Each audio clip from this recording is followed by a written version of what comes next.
अस्सलाम वालेकुम, आदाब। आज हम युद्ध के बारे में बात करने जा रहे हैं कि पिछले कुछ दिनों से इज़राइल, अमेरिका और ईरान के बीच युद्ध चल रहा है और ये युद्ध दिन ब दिन आगे बढ़ रहा है और युद्ध थामने का नाम ही नहीं ले रहा है। और इस युद्ध का परिणाम हमारे देश में भी दिखाई दे रहा है और हमारे देश में फ़िलहाल कई प्रदेशों के ज़िलों में यहाँ पर गैस का किल्लत दिखाई दे रही है और कई गैस की किल्लत से जो होटल्स है और रेस्टोरेंट है वो बंद की कागार पर हो रहे हैं और गैस की जो किल्लत होने से जो व्यावसायिक है उन पर असर पड़ रहा है और उनको कहीं ना कहीं गैस की कालाबाजारी का भी सामना करना पड़ रहा है। और एक गैस सिलेंडर की कीमत लगभग 4,000 4,500 ब्लैक में मिल रहा है, ऐसा देखने को मिल रहा है। और प्रशासन द्वारा अभी इस पर लगाम लगाने की प्रक्रिया शुरू हो चुकी है और महाराष्ट्र में भी मुंबई, पूना, पिंपरी चिंचवड, नागपुर आदि कई बड़े शहरों में जहाँ बड़े बड़े रेस्टोरेंट्स है, होटल्स है, वहाँ पर गैस काफ़ी लगता है और गैस की किल्लत होने से वहाँ पर गैस की कालाबाजारी भी हो रही है। और युद्ध के बारे में हम बात करने जा रहे हैं कि पिछले कुछ दिनों से ईरान और इजराइल के बीच और अमेरिका के बीच युद्ध चल रहा है और खाड़ी देशों में युद्ध का जो संकट है वो मंडरा रहा है और युद्ध से जो कच्चा तेल है वो काफ़ी महंगा होता जा रहा है। लेकिन हमारे देश में अभी तेल की कोई कमी नहीं है और पेट्रोल की कोई कमी है और हमारे देश के कई पेट्रोल पंप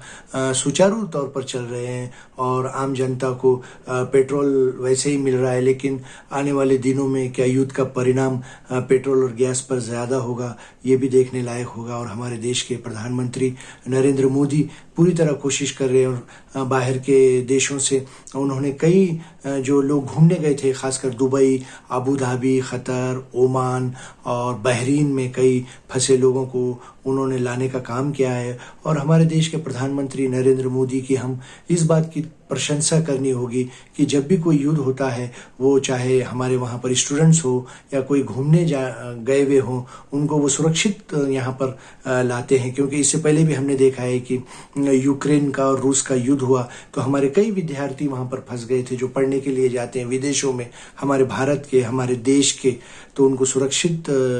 हमारे प्रधानमंत्री नरेंद्र मोदी ने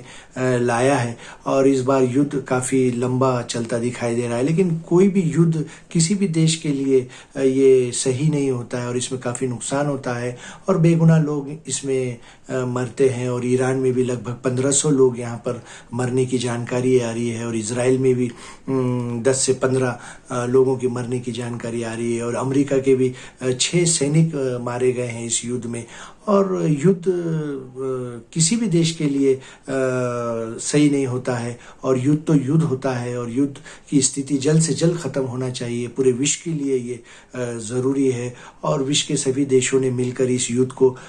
ख़त्म कराना चाहिए और इन देशों के बीच में कॉम्प्रोमाइज़ कराना चाहिए। और इंडिया के हमारे देश के प्रधानमंत्री नरेंद्र मोदी, जिनका संबंध सभी देशों से अच्छा है और भारत ने पहले ही अपना पिक्चर क्लियर कर दिया है, हमारे देश के प्रधानमंत्री, गृह मंत्री ने ये पिक्चर क्लियर कर दिया है कि हम शांति के साथ है, हम शांति वार्ता के साथ है और हम शांति चाहते हैं, हम युद्ध नहीं चाहते। लेकिन हमारे देश में भी युद्ध की वजह से पेट्रोल के, गैस के दाम आगे दिनों में बढ़ने वाले हैं। लेकिन फ़िलहाल पेट्रोल के दाम हमारे देश में नहीं बढ़े हैं, लेकिन आने वाले दिनों में अगर ये युद्ध जारी रहा तो हमारे पास पेट्रोल और गैस की किल्लतें भी बढ़ेंगी। और हम ये चाहते हैं कि युद्ध जल्द से जल्द ख़त्म हो जाना चाहिए और इन देशों के बीच में कॉम्प्रोमाइज़ होना चाहिए। और रमज़ान जैसे पवित्र महीने में खाड़ी देशों में युद्ध के संकट जो चल रहे हैं और वहाँ पर रमज़ान के पवित्र महीने में लोग काफ़ी परेशान हैं। ईरान में, ख़ासकर ईरान में, इजराइल में, अमेरिका में और खाड़ी देशों में, बहरीन में, ओमान में, दुबई में, क़तर में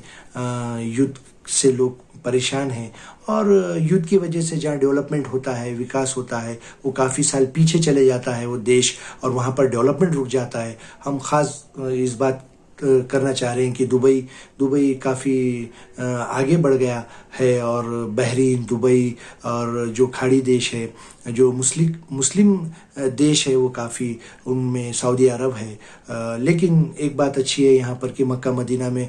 कई लोग उम्रे के लिए गए हैं, वो बहुत अच्छे तरीके से उम्रे कर रहे हैं और वहाँ पे काफ़ी सुकून है। आने वाले दिन हज के लोग जाने के लिए ईद के बाद, रमज़ान की ईद के बाद हज के लोग जाएंगे, और जब तक ये युद्ध ख़त्म हो जाना, ऐसी हम उम्मीद करते हैं, आशा करते हैं। चलिए फिर एक नए मुद्दे के साथ, अल्लाह हाफ़िज़।